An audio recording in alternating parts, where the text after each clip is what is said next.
वर्ग 8 के छात्र एवं छात्राओं, पिछले दिन हम लोग पाठ 1 का कुछ अंश पढ़े हैं, जिसमें पुनर्जागरण, खोज, जलमार्ग, पूंजीवाद और औद्योगिक क्रांति के विषय में हम लोग जान लिए हैं। अब हम लोग उपनिवेशवाद एवं साम्राज्यवाद के बारे में जानकारी करेंगे। उद्योगों की स्थापना के कारण जिन देशों में वस्तुओं का उत्पादन काफी तेजी से होने लगा, तब उन तैयार वस्तुओं को बेचने के लिए बाजार की आवश्यकता थी। साथ ही इन वस्तुओं को तैयार करने के लिए कच्चे माल की आवश्यकता भी थी। इन दोनों ही आवश्यकताओं ने यूरोप के देशों को अपने देशों से बाहर की दुनिया में पैर फैलाने पर मजबूर कर दिया।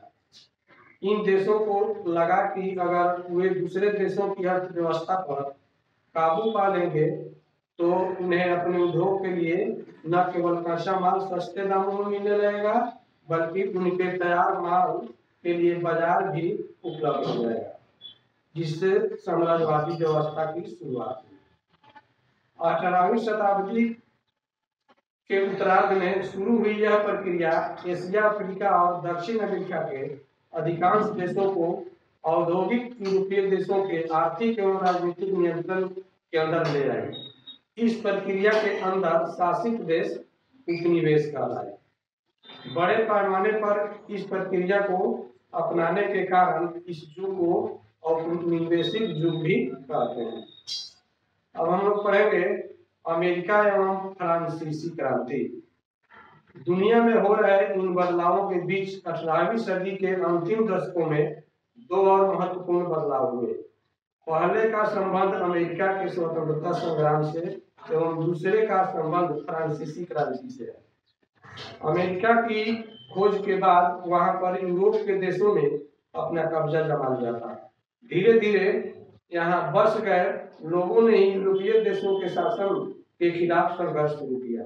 इसी तरह फ्रांस के लोग ने भी राज परिवार तथा सामंत वर्ग के खिलाफ संघर्ष शुरू किया। इन दोनों ही देशों में लोगों का अत्याचार, शोषण और अन्याय के खिलाफ एकजुट होकर किया गया। संघर्ष सफल रहा। इसके बाद इन देशों के लोगों ने अपने अपने देशों में गणतंत्र प्रणाली की सरकार स्थापित की। स्वतंत्रता और समानता उनके मार्गदर्शक सिद्धांत बन गए। फ्रांस और अमेरिका के इस आंदोलन का कई देशों के लोगों पर बड़ा प्रभाव पड़ा। इसका एक प्रभाव यह भी था कि धीरे धीरे एक निश्चित क्षेत्र में रहने वाले लोगों में जो लंबे समय से एक दूसरे के साथ थे और जो एक जैसी भाषा बोलते थे, अपने को एक जैसा मानने या एक राष्ट्र के रूप में पहचाने जाने की परंपरा शुरू हुई।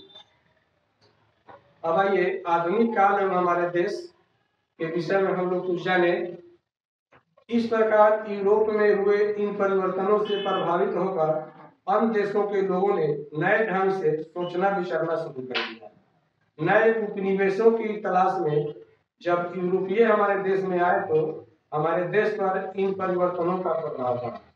आपको याद होगा कि 18वीं शताब्दी के शुरू में हमारे देश किस प्रकार टुकड़ों में बटा हुआ था। इसी समय यूरोप के व्यापारी भारत के विभिन्न मार्गों में व्यापार में जुटे थे। उनमें से जो व्यापारी इंग्लैंड से आए थे, व्यापार करते करते धीरे धीरे हमारे देश के शासक बन गए थे। इन्होंने हमारे देश के स्थानीय नवाबों एवं राजाओं को हराकर अपना शासन स्थापित किया। आगे के 200 सालों तक हमारे देश पर इनका शासन रहा। हमारे देश में अंग्रेजी शासन आने से अंग्रेजी शिक्षा एवं नवीन विचारों का प्रवेश हुआ। फलतः भारतीय लोगों में जागृति आई। आगे की इकाइयों में आप देखेंगे कि किस प्रकार अंग्रेजों ने हमारे देश के आर्थिक संसाधनों का अपने लाभ के लिए इस्तेमाल किया।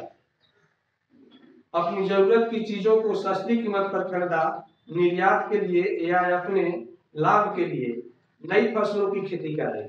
आगे आप यह भी जानेंगे कि लंबे समय तक अंग्रेजी शासन के फलस्वरूप हमारे देश के मूल्यों, मान्यताओं, पसंद नापसंद, रीति रिवाज और तौर तरीकों में महत्वपूर्ण बदलाव आए।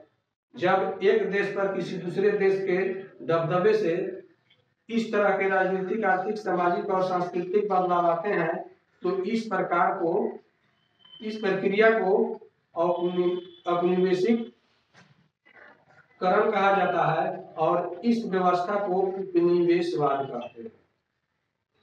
इस काल के विभाजन से अलग हटकर कुछ इतिहासकार आर्थिक तथा सामाजिक कारकों के आधार पर भी अतीत के विभिन्न कालखंडों की विशेषता तय करते हैं। इसी तरह कई अंग्रेज इतिहासकारों ने भारतीय इतिहास के कालखंडों को अपने नजरिए से बांटने की कोशिश की है। 1817 ईस्वी में स्कॉटलैंड के अर्थशास्त्री, इतिहासकार और राजनीतिक दार्शनिक जेम्स मिल ने 3 खंडों में history of British India, British Bharat का इतिहास नामक एक किताब लिखी। इस किताब में उन्होंने भारत के इतिहास को हिंदू, मुस्लिम और ब्रिटिश इन 3 कालखंडों में बांटा। यह विभाजन इस विचार पर आधारित था कि शासकों का धर्म ही एकमात्र महत्वपूर्ण ऐतिहासिक परिवर्तन होता है। कालखंडों के इस निर्धारण को उस वक्त लोगों ने मान भी लिया। जेम्स मिल को लगता था कि एशियाई देश प्रगति और सभ्यता के मामले में यूरोप से काफी पीछे थे। उनका मानना था कि भारत में अंग्रेजों के आने से पहले यहाँ हिंदू और मुसलमान तानाशाहों का शासन था। भारत के लोग इतने पिछड़े और असभ्य थे कि अंग्रेजी शासन से ही उसका कल्याण हो सकता था। अंग्रेज भारतीयों से श्रेष्ठ और बेहतर थे। एक ओर तो वे भारतीय इतिहास को हिंदू और मुस्लिम काल में बांटते हैं, जबकि अपने लिए ब्रिटिश शब्द का प्रयोग करते हैं, ईसाई शब्द का प्रयोग नहीं करते। ब्रिटिश शब्द से सभ्यता, अपनी एकता और राष्ट्रीयता का बोध कराना चाहते थे। जरा सोचिए, क्या इतिहास के किसी कालखंड की अवधि को हिंदू, मुस्लिम या ईसाई दौर कहा जा सकता है? क्या किसी भी अवधि में कई तरह के धर्म एक साथ नहीं चलते? क्या किसी अवधि में अन्य धर्मों के लोगों के जीवन और तौर तरीकों का कोई महत्व नहीं होता? हमें यह याद रखना चाहिए कि किसी भी अवधि का इतिहास किसी एक तरह से लोगों से अकेले नहीं बनता, बल्कि समाज के सारे लोगों को एक साथ मिलकर साथ चलने से बनता है। अब इसके बाद हम लोग इतना ही इतिहास के विषय में पढ़ेंगे, आगे कल हम लोग फिर करेंगे।